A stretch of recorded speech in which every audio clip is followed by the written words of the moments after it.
Hey, what's up? It's Jacob, Post Falls Guitar Lessons. Just wanted to run through a quick video on how to actually use a metronome.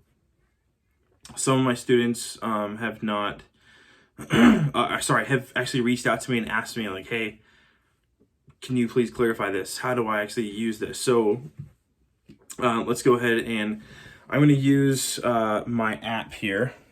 Actually, let me flip this around. Oh, I can't. So I'm going to use my app here. I'm going to go down to Guitar Tuna, and it first shows you the tuner, but then if you go down here to Tools, you can click the metronome right here. So what I do when kind of you're first starting out, you want to go down probably to, 60 or 80, somewhere in there.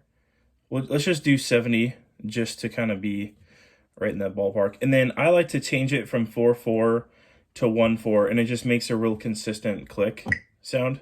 1, 2, 3, 4, right? So, and every click that you hear is a quarter note or a quarter beat. If you don't know what that means, we can go into a little more detail on that a little later on. And I'm just going to kind of demonstrate kind of your strumming.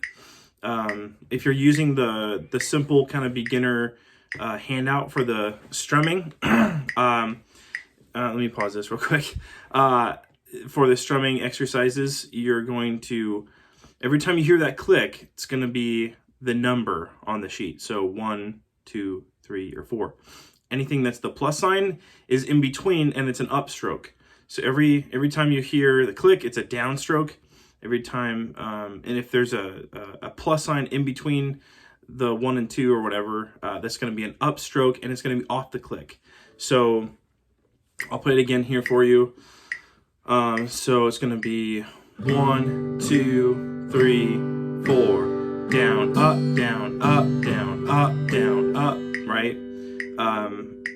So your goal is to always make sure your downstroke is on the beat. You don't want to speed up, you don't want to slow down, and you want to be able to get those chord transitions down really well so that you're able to go back and forth between chords without any clicks in between there, so no pauses.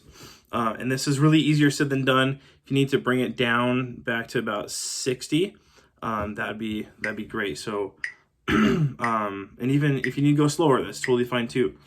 So we'll just do 4 downstrokes, and then on a G, and then 4 downstrokes on D, 4 downstrokes on C, 4 downstrokes on E minor.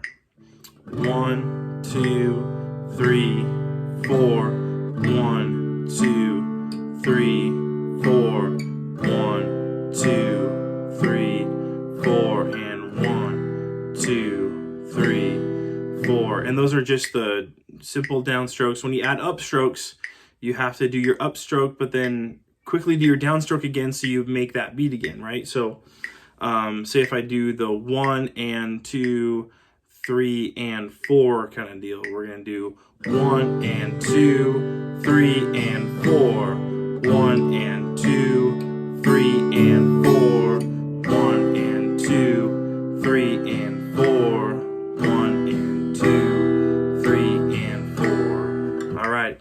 If you need any more clarification, please let me know. Hopefully that's enough to kind of get you started. Again, you're trying to make sure your down strum is on that click, and then your up strum is in between the clicks. So counting out loud really helps me a lot, and I recommend that you do that as well. Just counting out loud 1 and 2 and 3 and 4, and so that click is always on that number. So the 1, 2, 3, 4. That's really crucial. So again, please reach out to me if you have any other questions. I'd love to help you out. Thanks.